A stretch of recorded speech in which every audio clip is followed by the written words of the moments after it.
తనలు ఉంచుకున్నాము, ప్రార్థన చేసుకున్నాము. అత్యంత కృప కలిగిన మా ప్రియ పరలోకపు తండ్రి, నాయనా, నీ పరిశుద్ధ పాద సన్నిధిని మా కొరకు సిద్ధం చేసి ఉంచినందుకు నీకు వందనములు ప్రభా. ఏ యోగ్యత లేని మమ్మల్ని నీ పాదముల దగ్గరికి సమకూర్చినందుకు నీకు వందనములు ప్రభా. నీ వాక్యం ద్వారా మాతో మాట్లాడి మా జీవితంలో నీ ఆత్మతో వెలిగించి నీ కొరకు యోగ్యమైన పాత్రలుగా జీవించినట్లుగా సహాయం చేయండి ప్రభా. నీ సత్యమునకు కట్టుబడి జీవించే వారముగా ఉండినట్లుగా మాకు సహాయం చేయండి ప్రభా. నీ ఉద్దేశము మా పట్ల మీరే నెరవేర్చండి ప్రభా. లోకాన్ని, లోకములో ఉన్న వాటిని ప్రేమించే వారముగా ఉండక పరలోకపు దృష్టి కలిగిన వారమై ఈ లోకంలో అడుగులు వేయటం మేము నేర్చుకోవటకు మాకు సహాయం చేయండి ప్రభా. రావాల్సిన బిడ్డలు మీరే త్వరపెట్టి నడిపించండి ప్రభా. యూట్యూబ్లో చూసే వారందరినీ మీరు దర్శించండి ప్రభా.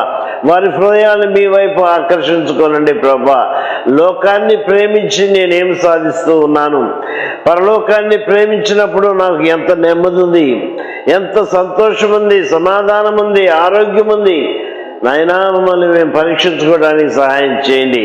నీ వాక్యం ద్వారా మాతో మాట్లాడి మా హృదయములు నాయన ఒక నూతనమైన దర్శనంతో, నూతనమైన దిశతో మా జీవితాన్ని నడిపించి నీవు మహింపరచుకోమని, ఇంకనూ రావాల్సిన బిడ్డలు మీరే త్వరపెట్టి నడిపించమని యేసు పరిశుద్ధ నామమున మిక్కిలి వినయంతో ప్రార్థించి వేడుకొంచు ఉన్నాను తండ్రి. ఆమేన్.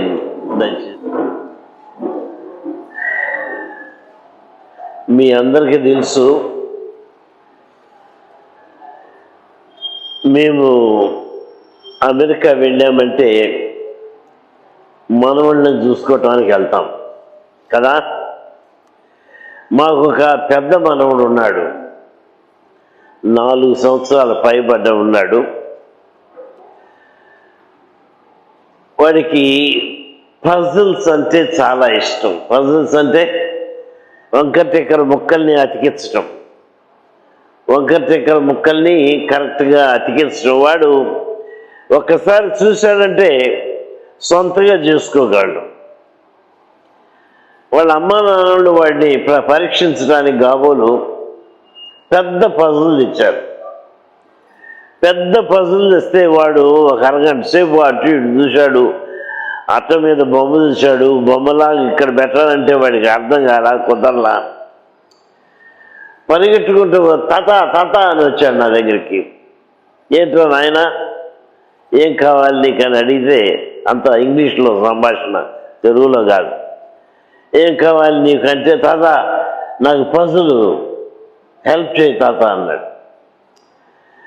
పజులు హెల్ప్ చేయాలా నీకు రాలేదా అంటే, లేదు తాత, చాలా చాలా వంకర టింకర ముక్కలు ఎక్కువైపోయినాయి తాత. ఆ మాట నాకు ఎందుకు గుర్తొచ్చిందంటే, మన జీవితంలో కూడా సమస్యలు అనేకమైపోతున్నాయి, పెరిగిపోతున్నాయి. వాటిని క్రమములో పెట్టుకోవటము, ఒక చక్కటి రూపురేఖలు దిద్దుకొని ఆ శ్రమలలోనే సంతోషము, సమాధానము అనుభవించటము మనం నేర్చుకోలేకపోతూ ఉన్నాం. ఎందుకంటే ఎక్కువైపోయినాయి, సమస్యలు ఎక్కువైపోయినాయి, శ్రమలు ఎక్కువైపోయినాయి. తట్టుకోలేని పరిస్థితి ఏలుబడి చేస్తుంది. ఈ దినాల్లో మరి ముఖ్యంగా లోకములో పరిస్థితులు ఏమీ బాగాలేదు. రాజకీయంగా బాగాలేదు, ఆర్థికంగా బాగాలేదు. ఇక వ్యక్తిగత సంతోష సమాధానాన్ని ఆర్థిక పరిస్థితులు ఎప్పుడో ఎగరేసుకుపోయినాయి. ఈ పరిస్థితుల్లో ఉన్న మనకి జీవించే విధానం ఎవరు నేర్పించాలి? ఇన్ని సమస్యలతో జీవించే విధానాన్ని నేర్చుకోవాలి అంటే జీవగ్రంథానికి వెళ్ళాల్సిందే. లోకపరమైన గ్రంథముతో మనము పరలోక సంబంధమైనవి ఏవి సాధించలేము, ఏవి పొందుకోలేము, ఏవి అనుభవించలేము. కాబట్టి ప్రతి ఒక్కరూ జీవగ్రంథంలోనికి వెళ్ళాల్సిందే. ఈరోజు నేను చెప్పే 3వ పరలోక సంబంధమైన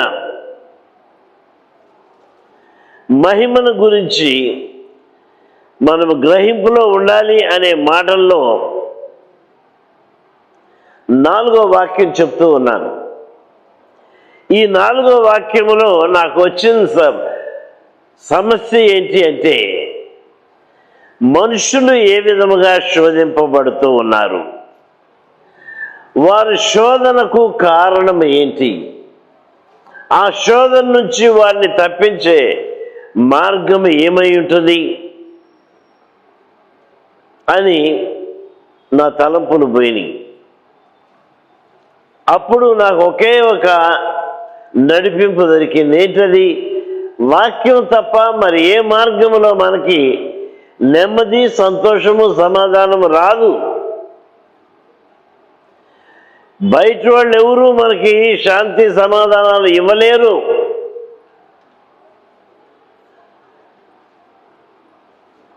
దేవుడు తప్ప ఈ లోకంలో మానవుల్ని నెమ్మది, సంతోషము, సమాధానముతో నడిపించేవాడు ఇంకొకడు లేడు. సొంత బంధువులు, మిత్రులు, అన్నదమ్ములు, అక్క చెల్లెళ్ళు మనకి శోధన సృష్టిస్తారు. తప్పించుకోలేని విధముగా నెమ్మది లేకుండా మన జీవితాన్ని పజల్ అన్నానే పెట్టలేము, కూర్చలేము. ఒక సొల్యూషన్ లేకపోతే ఒక పరిష్కారము లేదు. జీవగ్రంథంలో నేను వెతుకుతుంటే ఒక వ్యక్తి కనబడ్డాడు. ఓ అబ్బా, అతి జ్ఞానం కలిగిన వాడు, అతి ధనము కలిగిన వాడు, సుఖంగా సౌఖ్యంగా జీవించేవాడు, 700 మంది భార్యలు, 300 మంది ఉపపత్నులు. ఏంటో ఆ జీవితం ఏంటో ఆశ్చర్యకరంగా ఉంది. అటువంటి వాణ్ణి దేవుడు ఎన్నుకున్నాడు మీ ముందు పెట్టడానికి. అతడు దావీదు కుమారుడైన సొలొమోను. ఈ సొలొమోను రాసిన ప్రసంగి గ్రంథము 12 అధ్యాయాలు ఉన్నాయి. ప్రతి అధ్యాయంలో అతని మొర ఏంటి అంటే, లేదు ఆకాశం కింద మనుషుల్లో సుఖము లేదు, సౌఖ్యము లేదు, అంతా నిస్పృహే మిగిలింది. హోప్లెస్నెస్, లేకపోతే నిరీక్షణ లేని జీవితము, ఆధారపడలేని జీవితము, నమ్మిక ఉంచలేని జీవితము. అవును, సొలొమోను వాక్యము చదువుతూ ఉంటే చివరికి వచ్చేటప్పటికి జవాబిస్తూ ఉన్నాడు. ముందు చివరిది చదువుదామా, ముందు నుంచి చదువుదామా? చివరిది చదివి చూద్దాం. 12వ అధ్యాయము 13, 14 వచనాలు చూద్దాం. ఇదంతయు విన్న తర్వాత, చూసిన తర్వాత, జరిగిన తర్వాత తేలిన ఫలితార్థము ఇదే: దేవుని యందు భయభక్తులు కలిగి ఉండి ఆయన కట్టడలను అనుసరించి నడుచుచుండవలెను. మానవ కోటికి ఇదియే విధి, తప్పనిసరి చేయవలసిన విధానము ఇదే. కాబట్టి ఆరంభించాడు. 1వ వచనం నుంచి 3వ వచనం దాకా చూస్తే ప్రసంగి 1వ అధ్యాయంలో ఏమంటున్నాడు? నేను ఎవరినో తెలుసా? నేను దావీదు రాజు కుమారుణ్ణి. వ్యర్థము వ్యర్థము అని నేనే చెబుతున్నా. రాసేవాడైన ప్రసంగిని నేనే చెబుతున్నాను.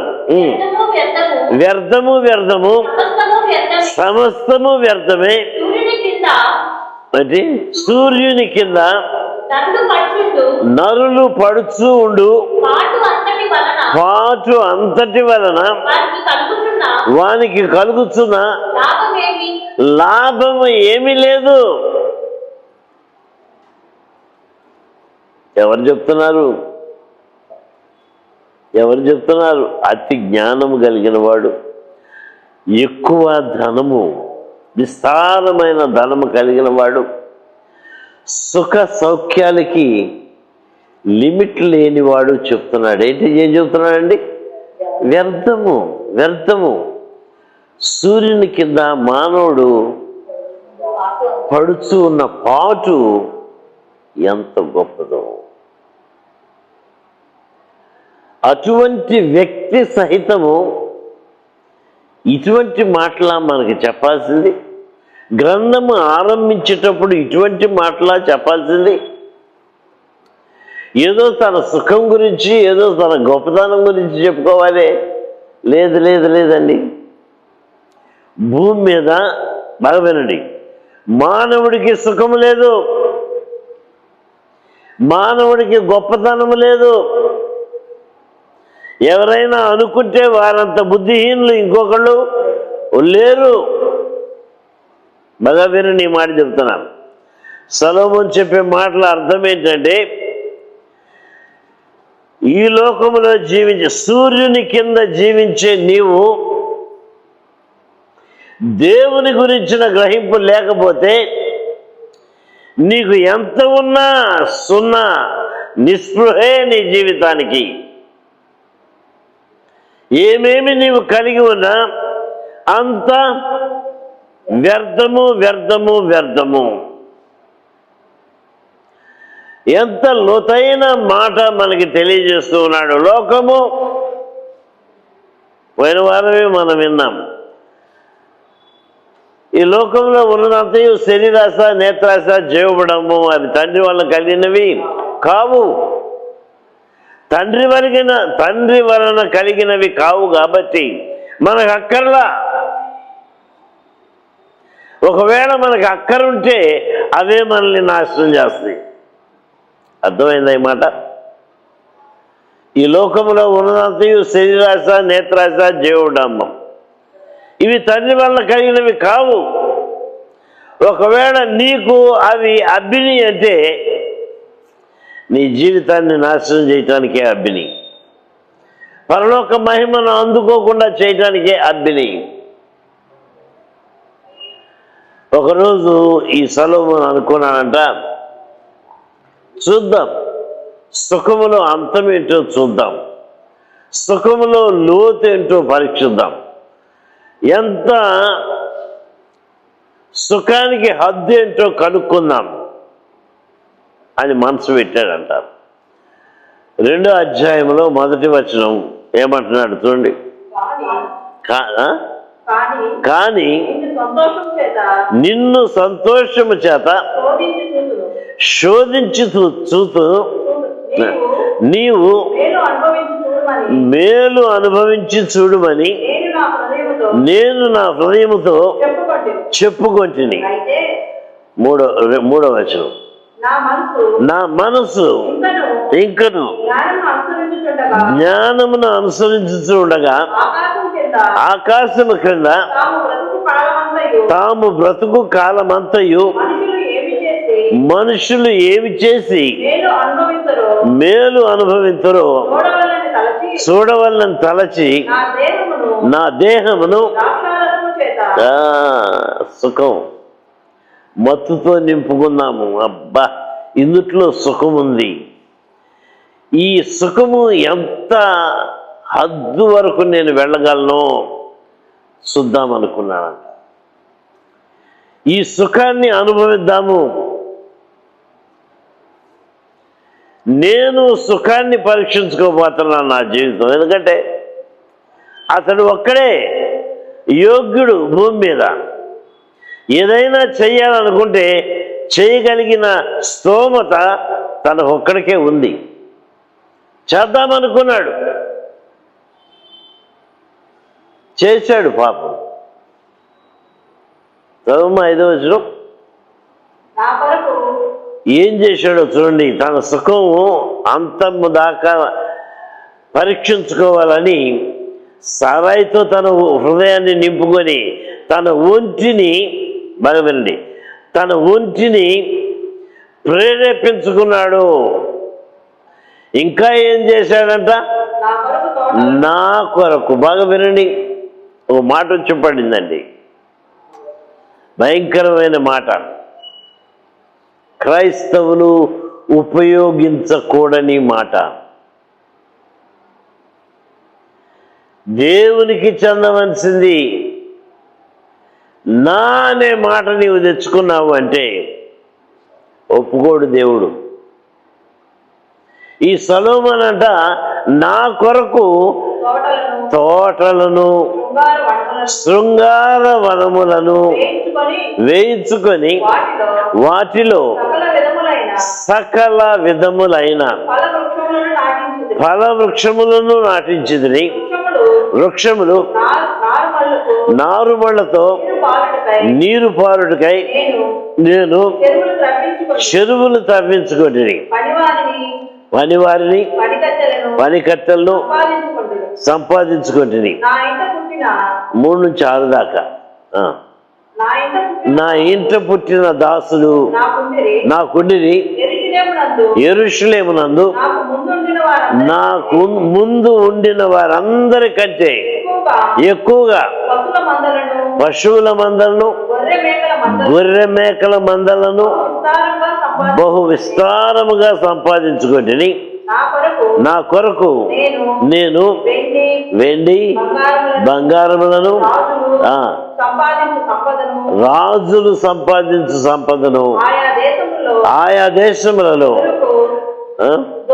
దొరుకు సంపదను కూర్చుకొంటిని. నేను గాయకులను గాయకురాండ్రను మనుషులు ఇచ్చేయించు సంపదలను సంపాదించుకొని బహుమంది ఉపపత్నులను ఉంచుకొంటిని. చూడండి, తన కొరకు ఏమేమి చేసుకున్నాడో, ఏమేమి సుఖము అనుభవించాలని ఆశించాడో, ఈ విధముగా సంపూర్ణమైన అర్హత కలిగిన వాడు ఏమేమో చేసి చివరికి 8వ వచనంలో ఏమంటున్నాడు చూడండి. నా కొరకు నేను వెండి బంగారములను 9 చదువు. నాకు ముందు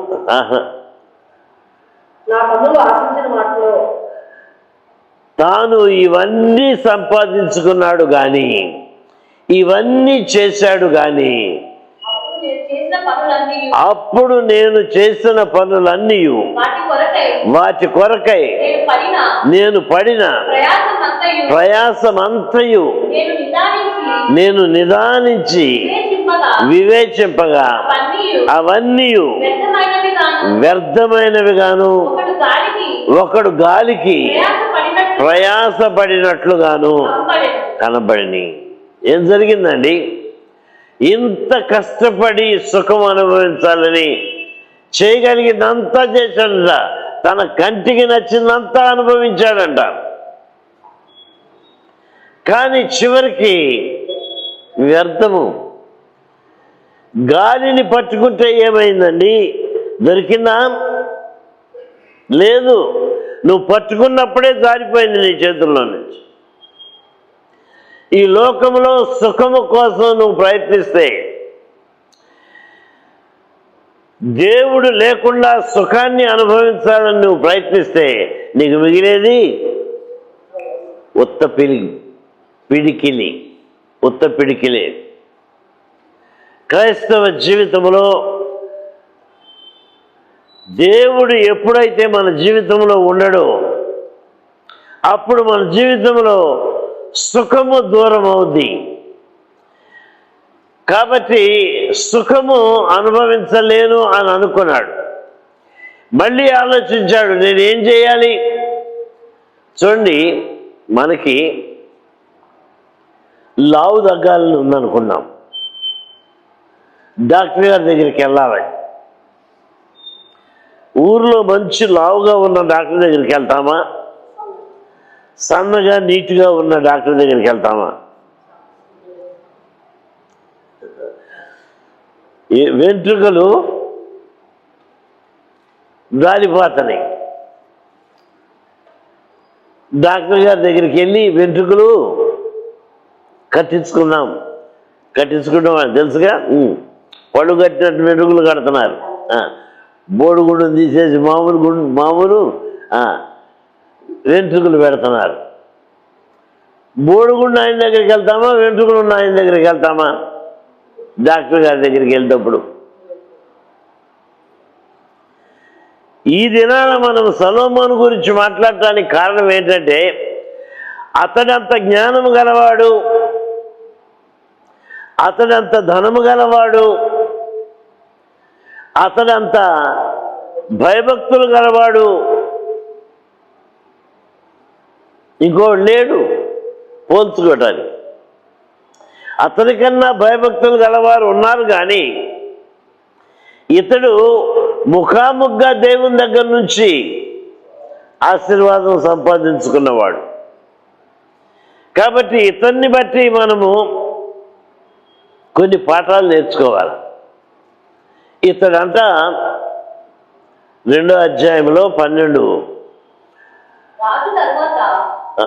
9 చదువమ్మా, 12 నుంచి 15 12 చదువు. రాజు తర్వాత రాబోవాడు ఇది వరకు జరిగిన దాని విషయము సైతము ఏమి చేయునో అనుకొని నేను జ్ఞానమును వెరితనమును బలహీనతను మతిహీనతను పరిశీలించుటకై పూనుకొట్టిని. చూడండి, ఈసారి జ్ఞానాన్ని, ఆ మతిహీనతను, వీటన్నిటిలో ఏది మంచిది, ఏది నాకు నెమ్మది కలుగజేస్తుంది, ఏది ఈ లోకంలో సుఖంగా జీవించగలిగేది ఏదై ఉంటుంది అని పరిశీలించాడంట. చదువు. అంతటా చీకటి కంటే వెలుగు ప్రయోజనకరం కదా, బుద్ధిహీనత కంటే జ్ఞానము అంతా ప్రయోజనకరమని నేను తెలుసుకొని జ్ఞానికి కన్నులు తలలోనున్నవి, బుద్ధిహీనుడు చీకటి యందు నడుచుచూ ఉన్నాడు. అయినను అందరికీ ఒకటే గతి సంభవించునని నేను గ్రహించిన. చూడండి, మానవులు గ్రహించని కొన్ని సత్యాలు దైవజనుడు గ్రహించాడు. జ్ఞానం కలిగిన వాడు గ్రహించాడు. ఈ లోకంలో మన జీవితము జ్ఞానంతో నింపుకోవాలని చదువులు పెద్ద చదువులు. నీవు ఎంత పెద్ద చదువులు చదివినా దేవునితో సంబంధం లేకపోతే నీ అంత దరిద్రుడు ఇంకోడు లేడు. చివరికి ఏమవుద్దండి, కిటికీలోంచి తొంగి చూశాడంట ఒకడిని. వాడు 1వ క్లాసు మానేసి బజారు పాలై రోడ్లమ్మడి తిరుగుతూ ఉన్నాడంట. చూసేవాడు పెద్ద జ్ఞాని అంట. పోల్చుకున్నాడంట వాడితో తను ఎంత బలంగా ఉన్నాడు, ఎంత ఎత్తుగా ఉన్నాడు, ఎంత ఆరోగ్యంగా ఉన్నాడు అని చూస్తూ ఉన్నాడంట. వెంటనే ఒక ప్రశ్న వచ్చిందంట కడుపులో. అతడు కూడా చచ్చిపోతాడు, నేను కూడా చచ్చిపోతాను. నాకున్న జ్ఞానముతో 1 రోజు పెంచుకోగలనా? అతనికన్నా 1 రోజు ఎక్కువ నేను బ్రతకగలనా? ఇంకా అతడే నాకన్నా ఎక్కువ రోజులు బ్రతకొచ్చు. కష్టజీవి, ఆరోగ్యంగా బ్రతుకుతున్నాడు. నేను సుఖం మరిగాను, రెస్ట్ కావాలి నాకు, ఎండలో పోవటం నాకు ఇష్టంలా,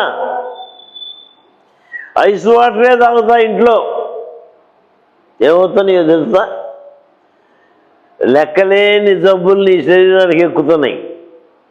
సుఖం మరిగినోడికి వ్యర్థము, జ్ఞానము వ్యర్థము. ఆత్మ సంబంధమైన దృష్టి లేకుండా, పరలోక రాజ్య సంబంధమైన దృష్టి లేకుండా ఈ లోకములో నీ జ్ఞానము వ్యర్థము. దేవుని మీద ఆధారపడని జ్ఞానము వ్యర్థము. క్రైస్తవ జీవితానికి విలువలను ఎత్తి చూపిస్తూ ఉన్నాడు సొలొమోను. ఏమి నేర్చుకోవాలి? సుఖానికి ప్రయత్నించాడు, ఎక్కడా దొరకల. అన్ని ఏర్పాట్లు చేసుకున్నాడు, సుఖం మాత్రం అందల. గాలిని చిక్కించుకున్నాడు చేతిలో. ఇప్పుడు జ్ఞానం కొరకు ప్రాకులాడుతున్నాడు. ఎంత జ్ఞానాన్ని సంపాదించుకుంటే జ్ఞానం చివరికి వచ్చి ఎక్కడ ఆగింది? మరణిస్తావు. నీ జ్ఞానాన్ని బట్టి నీ ఒక్కరోజు ఎక్కువగా ఉండలేవు, అయిపోయింది. ఇద్దరికి ఒకే గతి. నీవేం చేయాలి? నీ జ్ఞానముతో నీ దేవుణ్ణి వెతుకు. అప్పుడు దేవుడు నిన్ను దీర్ఘాయుష్మంతుడిగా కాపాడతాడు. నీ జీవితంలో క్షేమము కలుగు చేస్తాడు, ఆరోగ్యము కలుగు చేస్తాడు, నెమ్మది కలుగు చేస్తాడు. నిజంగా లోకము ఇవ్వని సుఖము, సంతోషము దేవుని వల్ల మనం పొందుతాము. నా శాంతిని మీకు అనుగ్రహించుతూ ఉన్నాను, నా శాంతినే మీకు అనుగ్రహించుతూ ఉన్నాను, లోకమిచ్చినట్లుగా కాదు అంటున్నాడు ప్రభు. మన జీవితాలు ఎట్లున్నాయి? ఏ సుఖాన్ని, ఏ సౌఖ్యాన్ని ఆధారం చేసుకోవాలని చూస్తున్నాం? ఇంకా 4 ఎకరాలు కొన్నానంటే ఇక నా పని అంతా తేలికైపోద్ది. ఎండ తగలకుండా ఇంటి పట్టున బతకొచ్చు. ఉత్తదే. అట్లాంటి తప్పుడు ఊహలు ఊహించొద్దు. నీకు ఉన్నది నీ దేవుడు తప్ప ఈ లోకంలో మరెవరూ లేరు. భార్యకి భర్త లేడు, భర్తకి భార్య లేదు, పిల్లలకి తల్లిదండ్రులు లేరు, తల్లిదండ్రులకి పిల్లలు లేరు. మనందరికీ మన ప్రభువు తప్ప ఇంకో సహాయం మనకి లేదు. గుర్తుపెట్టుకోండి, మన ప్రభు ద్వారానే మనం సుఖంగా బ్రతకొచ్చు, క్షేమంగా బ్రతకొచ్చు. ఏమంటున్నాడు కీర్తనకారుడు? ఏమని రాస్తున్నాడు? 16వ కీర్తన 11వ వచనంలో, నీ సన్నిధిలో సంపూర్ణ సంతోషము కలదు, నీ కుడి చేతిలో నిత్యము సుఖములు కలవు. నీ దగ్గరే ఉంది. ఉండాల్సిందంతా, అనుభవించాల్సిందంతా నీ దగ్గరే ఉంది, మరి ఎక్కడా లేదు. కాబట్టి సుఖము ఫెయిల్ అయింది, జ్ఞానము ఫెయిల్ అయింది. 18వ వచనానికి వెళ్దాం. 2వ అధ్యాయం. సూర్యుని కింద నేను ప్రయాసపడి చేసిన పనులన్నిటినీ నా తర్వాత వచ్చువానికి నేను విడిచిపెట్టవలనని తెలుసుకొని ఏంటండి భలే రాశాడులే సొలొమోను. మొత్తానికి ఎంత కష్టపడి, 1000 మగళ్ళు కష్టపడి ఇళ్ళు, వాకిళ్ళు, మేడలు, మిద్దెలు, పొలాలు కొని ఏమంటాం నా తదనంతరం నా బిడ్డలకు వదిలిపెట్టిపోతానండి. సొలొమోనుకు అనుమానం వచ్చిందండి. చదవమ్మ 19వ వచనం. వాడు జ్ఞానము గలవాడై ఉండును, బుద్ధిహీనుడై ఉండును, అది ఎవరికి తెలియను. కాబట్టి నా సూర్యుని క్రింద నేను ప్రయాసపడి జ్ఞానము చేత సంపాదించుకున్న నా కష్టఫలం అంతటి నా కష్టఫలం అంతటికి వాడు అధికారి అయి వాడు అధికారి ఉంటాడు. ఉంటాడు. ఎవడాడు? బుద్ధిహీనుడు, అజ్ఞాని. నాకులాగా కష్టపడటం ఎవడోయ్? తల్లిదండ్రులు చేసే ముఖ్యమైన తప్పు ఇదే. ముఖ్యమైన తప్పు ఇదే తల్లిదండ్రులు చేసేది. నా కొడుకు నాలాగా కష్టపడటానికి అందుకని నువ్వు కూర్చో, నేను చేసి పెడతాను నీకు. ఏం చదువు ఎక్కట్లేదా? ఏ ట్యూషన్ పెట్టించమంటావు? ఏ కాలేజీలో చేర్పించమంటావు? ఇల్లు తాకట్టు పెట్టాలా? పిల్లల్ని పెద్ద పెద్ద చదువుల్లో చేరిస్తే వాళ్ళు ఏం చేస్తున్నారు? మా నాన్న దగ్గర ఎప్పుడు అడిగిన డబ్బులు ఉంటున్నాయి అని వాడు నేర్చుకునేది చదువు కాదు, చెడ్డ వ్యసనాలకు గురైపోతున్నాడు. బాగా పెంచాలని చూస్తున్నాం. ఎప్పుడన్నా దయచేసి ఈ మాట చెప్పండి, ఎప్పుడైనా మీ బిడ్డలకి మీరు ఎంత కష్టపడి సంపాదిస్తున్నారో చెప్పారా? తిన్నారా తినలేదో చెప్పారా? ఒక్కో రోజు మన ఇంట్లో భోజనం ఉండేది కాదురా, అయినా మంచినీళ్ళు తాగి డ్యూటీలు చేసుకొని వచ్చి 4 రూపాయలు దాచిపెట్టడమే మా పని. కానీ చెప్పారండి? చెప్పట్లా ఈ దినాల్లో. చెప్పిన బిడ్డలు నమ్మట్లా ఈ దినాల్లో. అదొక గొడవ. నాకు ఇయ్యాల్సి వస్తుందని నువ్వు అబద్ధాలు చెబుతావా అంటారు. ఎట్టొచ్చిందో గొడవ చూడండి. నేను కష్టపడి సంపాదించింది రేపు నా కుమారుడు నా కుమార్తె ఖర్చు చేస్తారు. నేను డబ్బుకి ఎంత విలువ ఇచ్చానో అంత విలువ ఇచ్చే మనసు నా బిడ్డలకు వచ్చిందా? బిడ్డలు జాగ్రత్తగా బ్రతుకుతూ ఉన్నారా? విచ్చలవిడిగా బ్రతుకుతూ ఉన్నారా? ఏం నేర్పిస్తున్నాం? మన పిల్లలకి ఏం నేర్పిస్తున్నాం? పిల్లల్ని చిన్నప్పటి నుంచి ఆ మార్గాల్లో మనం నడిపించాలా? ఏదో అట్టహాసంగా పెంచుతూ ఉంటే అరే చిన్నప్పటికీ చిన్న క్లాసులో ఉన్నప్పుడే గర్వం వచ్చేస్తుంది పిల్లలకి. ఎక్కడొచ్చింది గర్వం? ఎక్కడి నుంచి వచ్చింది? ఎవరు చెప్తారు? అమ్మ నాన్న నేర్పించారండి. నీకేం కావాలరా? బర్త్డేకి ఏం కావాలి చెప్పు, కొండ మీద కోతిని తెచ్చిస్తా. వాళ్ళు కోరేవి కూడా అట్నే ఉన్నాయి. ఈ దినాల్లో మన పరిస్థితి అట్లుంది, మన సమస్యలు అట్లున్నాయి. ఏమేమో సంపాదించి పెట్టడం కాదండి, యేసయ్యని సంపాదించుకొని యేసయ్యని బిడ్డలకి అందించడం నేర్చుకోండి. పరలోక మహిమను నీవు ఎరిగి నీ బిడ్డలకి అందించు. నిత్యత్వమును గురించిన గ్రహింపు నీకుంటే ఆ నిత్యత్వమును గురించిన గ్రహింపు నీ బిడ్డలకి తప్పక అందిస్తావు. వ్యర్థమైన లోక సంబంధమైనవి వారిని అంటకుండా చూసుకుంటావు. ఏంటో ఈ సుఖభోగాలు ఈ లోకములో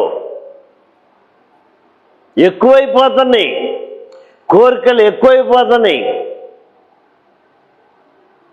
మామూలు సెల్ ఫోన్లు చెప్పండి ఎవరన్నా, ఎవరికి పనికిరావు,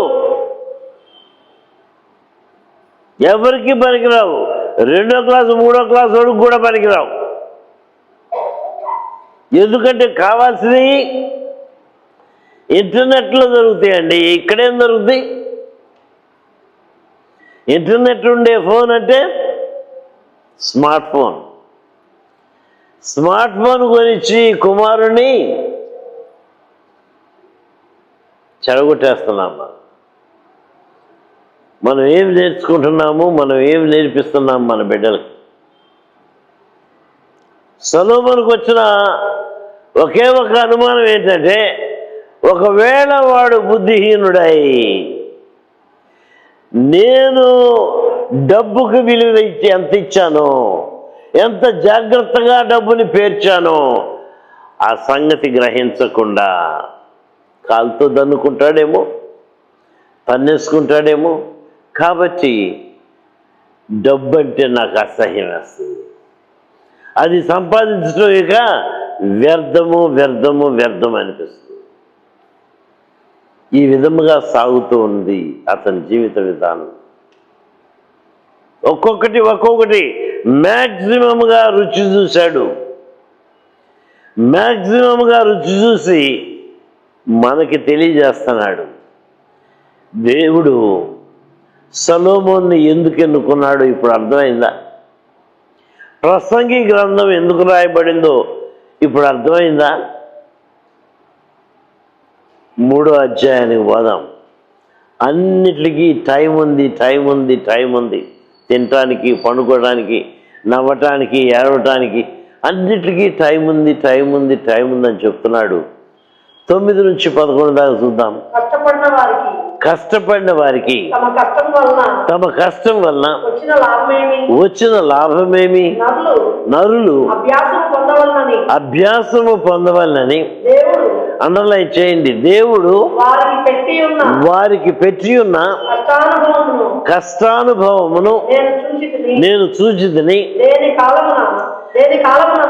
దేని కాలమునందు అది చక్కగా ఉండునట్లు సమస్తమును ఆయన నియమించి ఉన్నాడు. ఆయన శాశ్వత కాల జ్ఞానమును నరుల హృదయములో సత్యాన్ని రాస్తున్నాడండి సొలొమోను. మళ్ళీ 9వ వచనం నుంచి నరులు కష్టపడిన వారికి తమ కష్టములో వచ్చిన లాభమేంటి? నరులు అభ్యాసము పొందవలనని దేవుడు వారికి పెట్టి ఉన్న కష్టానుభవమును వెయిట్ ఎ మినిట్, అక్కడ ఆగండి. ఏమంటున్నాడు చూసారా? దేవుడు అంట ప్రతి ఒక్కరికి లిమిట్స్ పెట్టేశాడు. ఈ లిమిట్స్ దేనికి అంటే కష్టమును అనుభవించటానికి. ప్రతి ఒక్కరూ పడాల్సిందే కష్టం, బాధ, శ్రమ తప్పక పడాల్సిందే. ఇందులో వారు నేర్చుకోవటానికి ఈ కష్టానుభవంలో ఒక సత్యాన్ని వెల్లడి చేశాడు. ఏంటది? నిత్యత్వమును గురించిన గ్రహింపు వాని కడుపులో పెట్టి. అంటే అర్థం ఏంటి? ఈ లోకంలో నీ జీవితము లిమిట్లో పెట్టాడు దేవుడు. ఏది అతిగా చేయటానికి వీలు లేకుండా చేశాడు. నిన్ను నీవు దుర్వినియోగపరచుకోకుండా, నిన్ను నీవు లోక సంబంధంగా నాశనము చేసుకోకుండా, నీ పట్ల ఆయన ఒక కృపగతో అనుభవపూర్వకమైనటువంటి కష్టాలు నీకు అనుగ్రహించాడు. కష్టాలు అనుభవించే కొలది నీకు ఒక సత్యము వెల్లడి కావాలని ఆయన ఉద్దేశించాడు.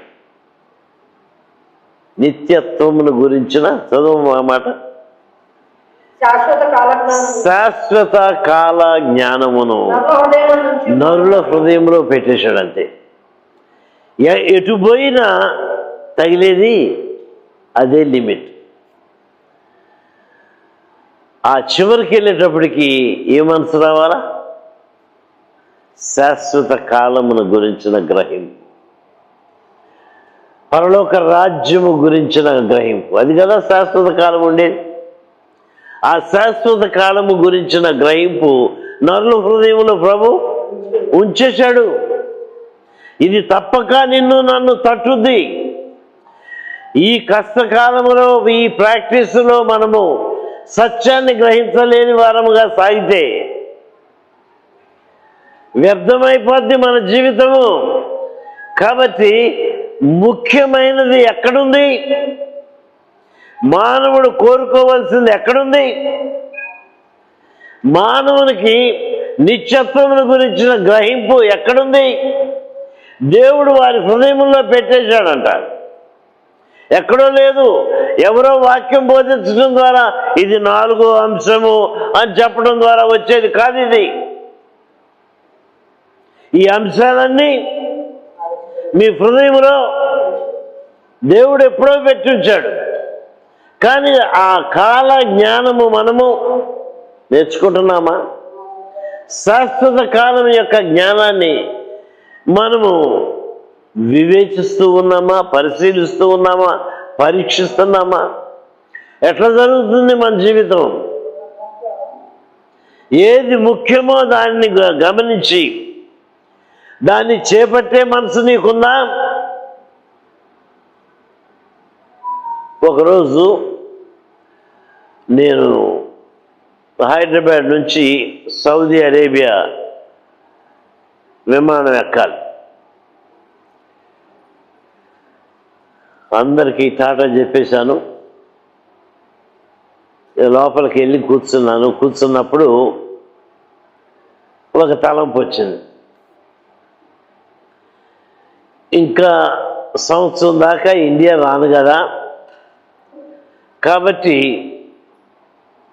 పైన రెస్టారెంట్ ఉంది, అందులో హైదరాబాద్ బిర్యానీ చాలా స్పెషల్గా ఉంటుంది, చాలా రుచిగా ఉంటుంది, తిందామనే మనసు వచ్చింది. నా క్యారియర్ని నేను పట్టుకొని లాక్కొని వెళ్ళిపోయా. సామాన్లు ఇచ్చేశాను, బోర్డింగ్ పాస్ తీసుకున్నాను, నా క్యారియర్ని తీసుకొని గబగబా మెట్లు ఎక్కాను. ఒకే ఉద్దేశంతో, ఒకే ఆశతో. మెట్లు ఎక్కే కొలది గుమగుమలాడుతుంది వాసన. డేవిడు రా, డేవిడు రా అని పిలుస్తుంది వాసన. కొంచెం కాళ్ళు స్పీడ్ పెరిగినాయి. గబగబ గబగబ పోయి ఓ చోట కూర్చొని ఆర్డర్ ఇచ్చా. నాకు కావాల్సింది ఇట్లా మటన్ బిర్యానీ కావాలా, కొంచెం తొందరగా దండి అన్నా. ఏమంటా అన్నాను తొందరగా దండి అని? అరేబియన్ ఎయిర్లైన్స్ 747 లాస్ట్ కాల్ అన్నాడు. మళ్ళీ పిలిచేది లేదు, ఇదే చివరి కాలు, ఇంకో 15 నిమిషాల్లో మీరు రాకపోతే గేట్లు మూయబడును అన్నాడు. చిక్కా. దేనికి చిక్కాను? ఇంకో సంవత్సరం తర్వాతనే బిర్యానీ తినేది.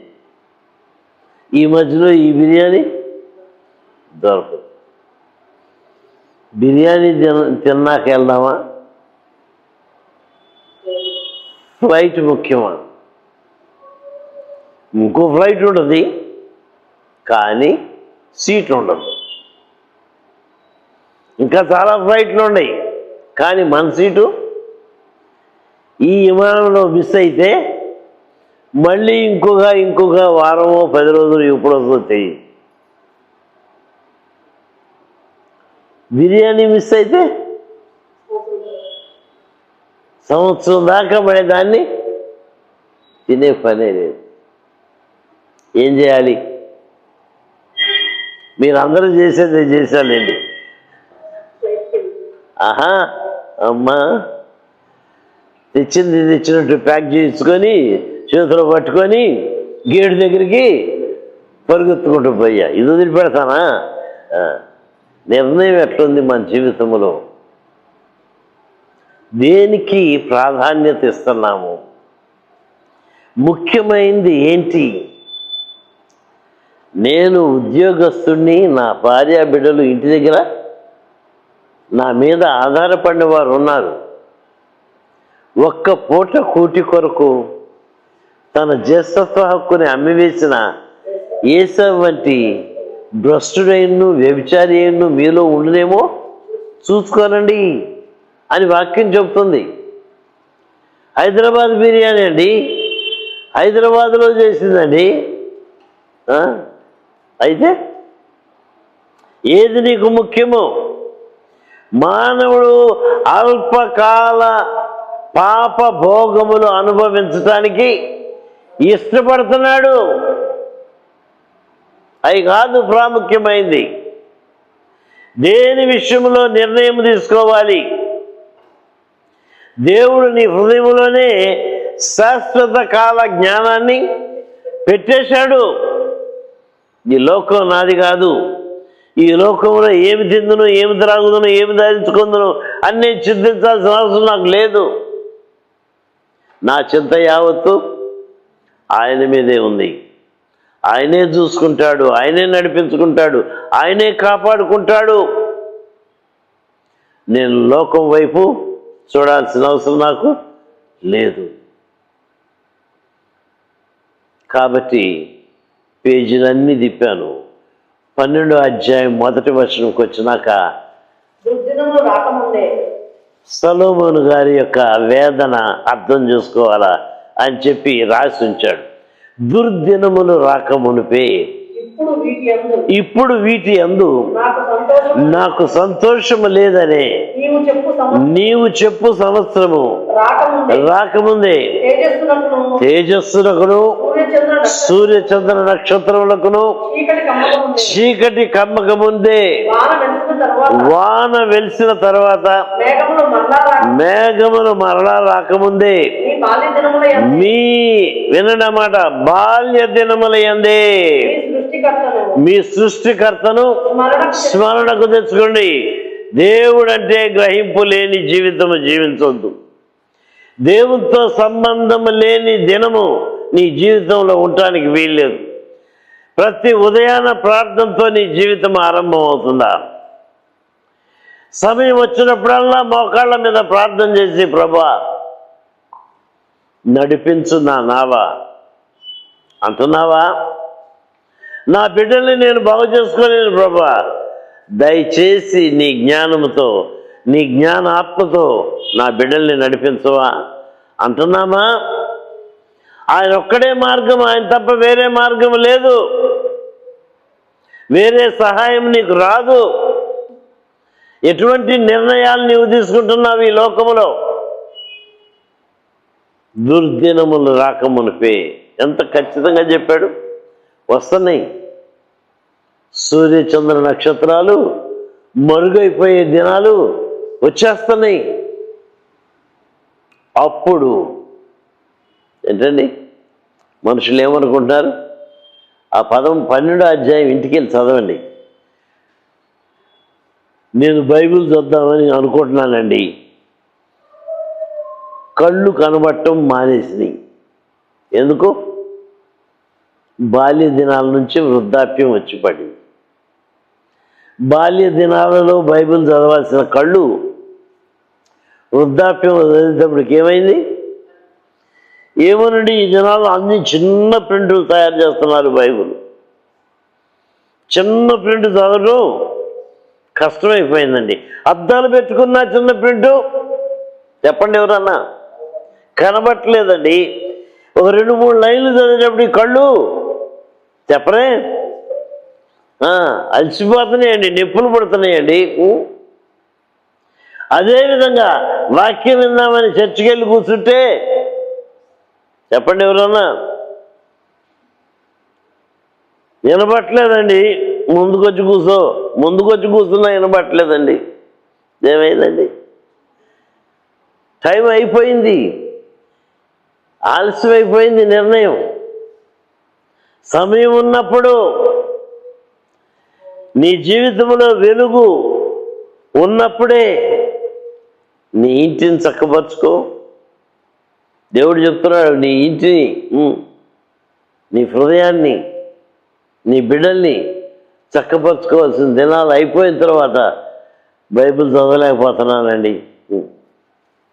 ఇంతకుముందు రెగ్యులర్గా చదివే వంతుంటిదే. కళ్ళు బాగున్నప్పుడు చదివితే గుండెలో ఉండేది వాక్యం అంతా. ఇప్పుడు చదవాలనిపిస్తుంది. ఎందుకు? ఇప్పుడు మేల్కొన్నాము. ఆ నిర్ణయం గురించిన గ్రహింపు ఇప్పుడు వచ్చింది.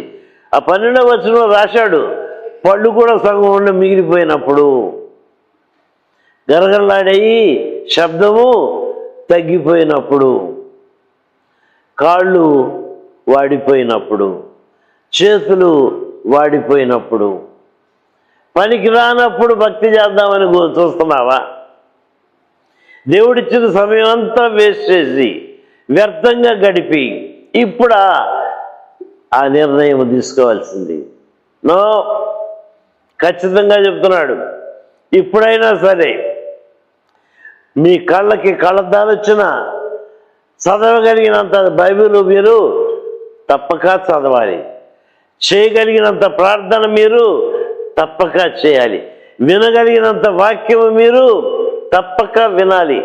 ఈ చివరి దినాల్లో మనకి ఏదైనా ఉత్సాహము, సంతోషము, సమాధానము కలుగు చేయాలంటే మన బిడ్డలు కాదు, మన భర్తలు కాదు, మన భార్యలు కాదు, ఆయన ఒక్కడే మనకి నెమ్మది కలుగు చేస్తాడు, ఆరోగ్యం కలుగు చేస్తాడు, సంతోషం కలుగు చేస్తాడు. నువ్వు నీ బిడ్డల్ని, నీ బిడ్డల బిడ్డల్ని చూసే కృప ఆయన ఇస్తాడు. కానీ నిర్ణయం తీసుకో, లేట్ చేయొద్దు, ఆలస్యం చేయొద్దు. బైబిల్ తర్వాత చదువుతాను, వాక్యం తర్వాత వింటాను, బిజీగా ఉన్నాను ఆఫీసులో. ఈ మాట కూడా చెప్పాలండి, దయచేసి ఏమనుకోవద్దు. ఆఫీస్ పని ఉందని చర్చికి రాలేని వారి జీవితము కొట్టివేయబడిన జీవితమేమో. నీకు అర్థమవుతుందో లేదో, నేను చెప్పాల్సింది చెప్పేయాలి. ఆఫీస్ ఉంది కాబట్టి నేను డ్యూటీకి ప్రార్థనకి రాలేకపోయానండి అంటే నీ జీవితం పరలోకానికి పనికిరాదేమో, దేవుడు కొట్టేశాడేమో. ఎందుకు మీరే చెప్పండి. దేనికి ప్రాధాన్యత ఇవ్వాలో దానికి నువ్వు ప్రాధాన్యత ఇవ్వట్లా. ఏంటి సంగతి ఏంటని? నీవు దేవుని ద్వారా ఎప్పుడో కొట్టివేయబడ్డావు, దేవుణ్ణి నిర్లక్ష్యం చేశావు కనుక దేవుడు ఎక్కడ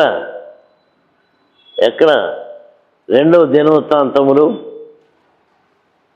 26:9-26 సొలొమోనా నా కుమారుడా, నీ దేవుడైన యెహోవా ఎక్కడుంది? 9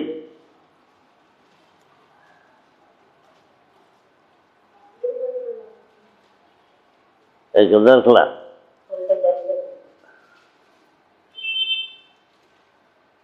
2వ దినవృత్తాంతములు దావీదు కుమారుడికి సలహా ఇస్తున్నాడు. 28 చదువు.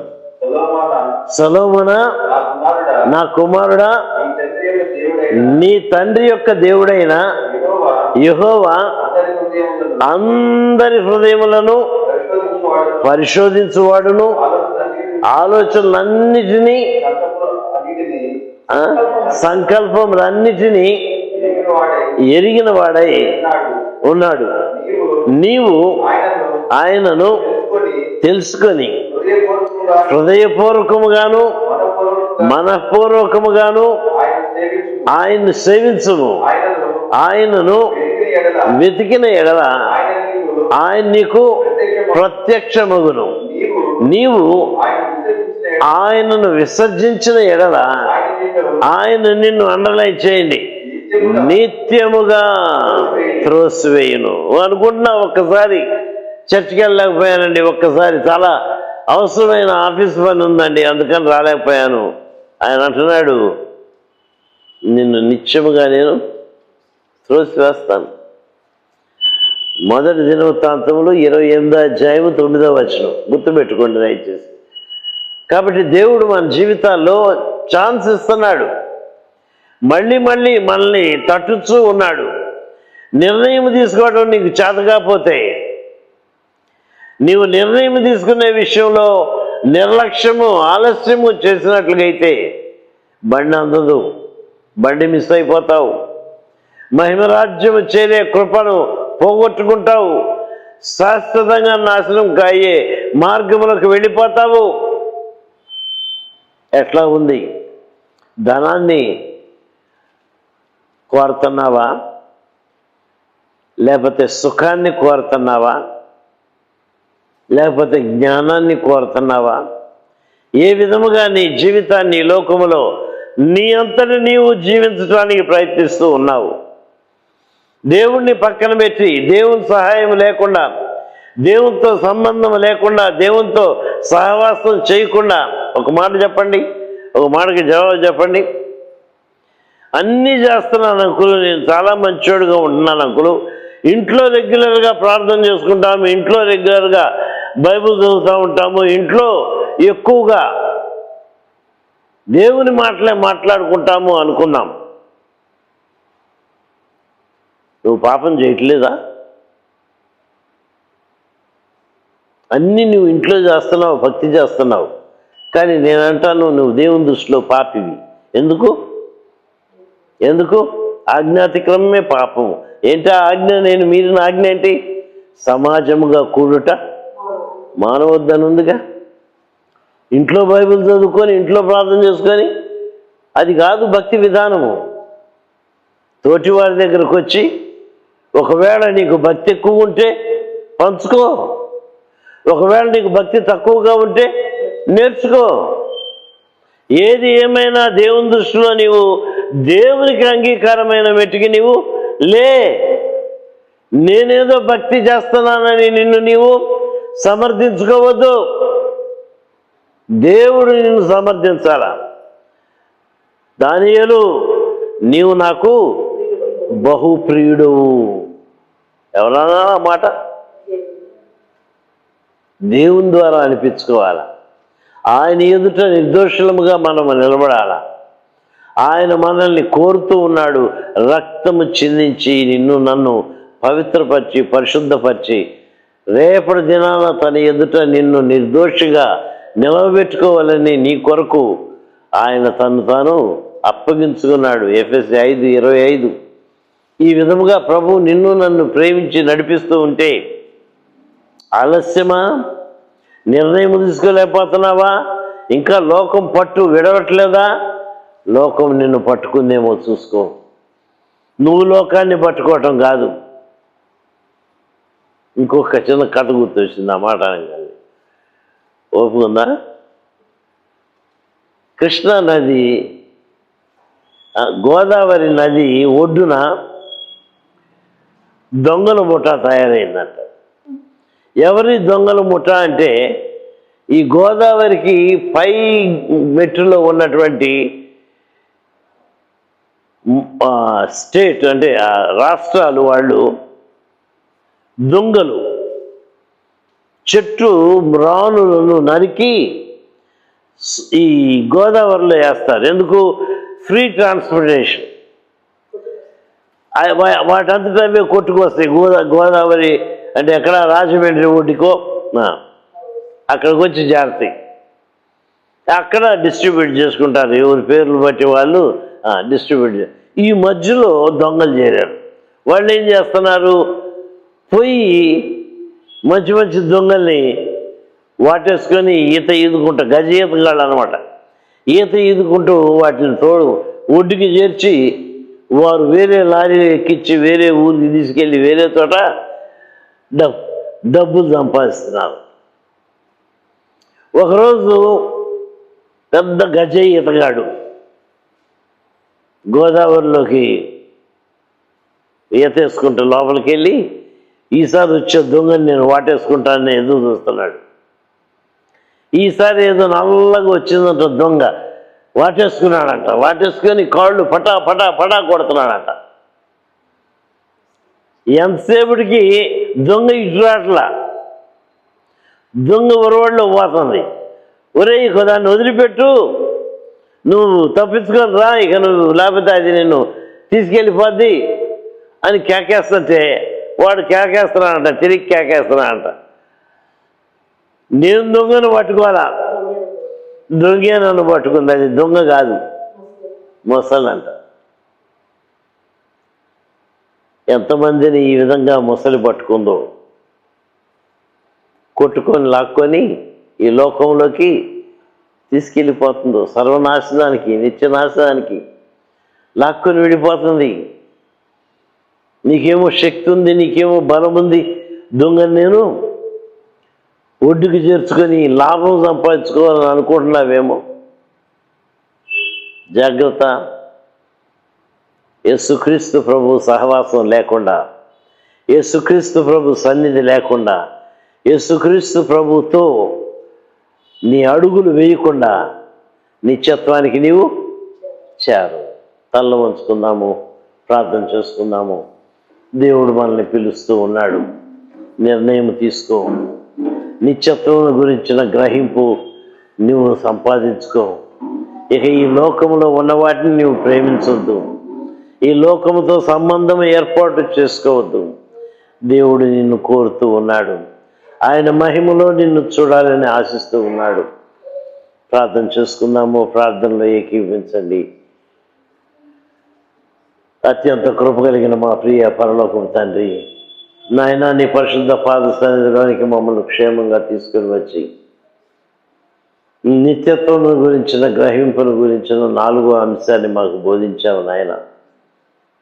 మా జీవితంలో నిస్పృహ నుండి విడుదల పొందే మార్గము మాకు తెలియచేస్తూ ఉన్నావు నాయన. ఏమీ సుఖము లేదు నాయన, ఏమీ సంతోషం లేదు నాయన. సమస్యలు పెరిగిపోతూ ఉన్నాయి, బాధ దుఃఖము పెరిగిపోతూ ఉంది.